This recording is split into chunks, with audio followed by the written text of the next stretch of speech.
तर सकाळ सकाळ मस्त अशी देवपूजा वगैरे झाली. त्यानंतर म्हटलं चला आता स्वयंपाकाची तयारी करूया. तर स्वयंपाकात मी आज उतवळीची भाजी करणार होते आणि थोड्या वेगळ्या पद्धतीने करणार होती, अख्ख्या मसूरसारखी. तर तेल टाकून घेतलं, त्यानंतर त्यात कांदा वगैरे परतला, जिरे वगैरेचा छान असा तडका देऊन दिला. त्यानंतर कांदा लसूण मसाला, लाल तिखट मसाला, थोडा गरम मसाला टाकून अद्रक लसूणची पेस्ट टाकून छान असं मिक्स केलं. त्यानंतर मी उतवळी कुकरला शिजून घेतली होती, ती देखील टाकून मस्त पाणी कोथिंबीर टाकून याला एक उकळी काढून दिली आणि ही भाजी ना खायला खूप छान लागते.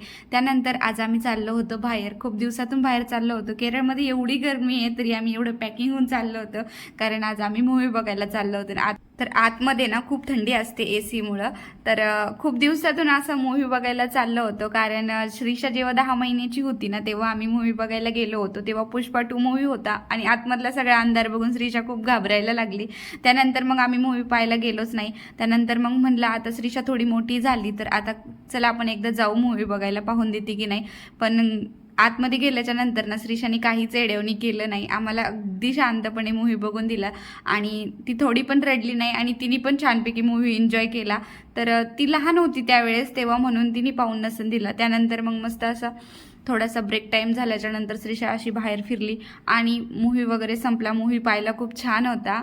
त्यानंतर मग असं पाऊस चालू होता, त्यामुळे मग आम्ही थांबलो. त्यानंतर मग घरी आलो. तर म्हटलं आता मस्त बाहेर पाऊस चालू आहे तर आपण गरमागरम भजी करूयात. तर मस्त इथं कांदा भजी आणि बटाट्याची भजी करायला घेतली. तर मस्त कांदा भजी तळून घेतली आणि बटाट्याची भजी देखील करून घेतली. तोपर्यंत फौजींनी स्पेशल अशी कॉफी बनवली, कारण ते कॉफी खूप छान बनवतात. तर असा होता आजचा आमचा दिवस. भेटूया पुढल्या नवीन व्हिडिओमध्ये. तुम्हाला जर व्हिडिओ आवडला असेल तर प्लीज चॅनलला लाईक करा आणि सबस्क्राईब करा. तोपर्यंत बाय.